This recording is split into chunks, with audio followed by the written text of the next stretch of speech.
পবিত্র রমজানে আবারও গাজা উপত্যকায় বর্বর হামলা চালিয়েছে ইসরায়েল। এই হামলার জন্য ফিলিস্তিনি স্বাধীনতাকামী সংগঠনকে দায়ী করলেও ইসরায়েলের প্রভাবশালী দৈনিক হারেতস বলছে যুদ্ধবিরতি লঙ্ঘন করে আসছে ইসরায়েল। যেখানে নিজের দেশের সমর্থন পাওয়ার কথা সেখানে মুখ লুকানোর অবস্থা হয়েছে নেতানিয়াহুর। শুধু দেশীয় পত্রিকাই নয়, তার দেশের জনগণও খেপেছে তার বিরুদ্ধে। কি করবে এবার নেতানিয়াহু? তুরস্ক ভিত্তিক বার্তা সংস্থা আনাদোলু এক প্রতিবেদনে জানিয়েছে ১৯ মার্চ হারেতস এক সম্পাদকীয়তে স্পষ্টভাবে লিলি হালাল বিউটি সোপ, বিএসটিআই কর্তৃক সনদপ্রাপ্ত দেশের প্রথম হালাল বিউটি সোপ, দীপ্তিময় উজ্জ্বল ত্বকের জন্য। ইসরায়েলি প্রধানমন্ত্রী বেনিয়ামিন নেতানিয়াহু সরকারকে অভিযুক্ত করেছে। প্রতিবেদনে আরও বলা হয়, ১৮ মার্চ হামলায় ৪০০ জনের বেশি মানুষ নিহত হয়েছে, আহত হয়েছে শত শত মানুষ।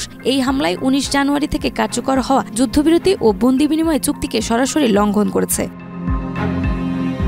ইসরায়েল দাবি করেছে ফিলিস্তিনি স্বাধীনতাকামী সংগঠন যুদ্ধবিরতি ও বন্দি মুক্তির প্রস্তাবগুলো বারবার প্রত্যাখ্যান করায় তারা হামলা শুরু করতে বাধ্য হয়েছে। কিন্তু হারেতস বলছে এটা একেবারেই মিথ্যা। প্রকৃতপক্ষে চুক্তি লঙ্ঘন করেছে ইসরায়েল। সম্পাদকীয়তে আরও বলা হয়েছে, যুদ্ধবিরতির দ্বিতীয় পর্যায়ে শুরুর কথা ছিল সংঘাতের ১৬তম দিনে। সেই পর্যায়ে বাকি জিম্মিদের মুক্তি দেওয়ার কথা থাকলেও ইসরায়েল সেই আলোচনা প্রত্যাখ্যান করেছে।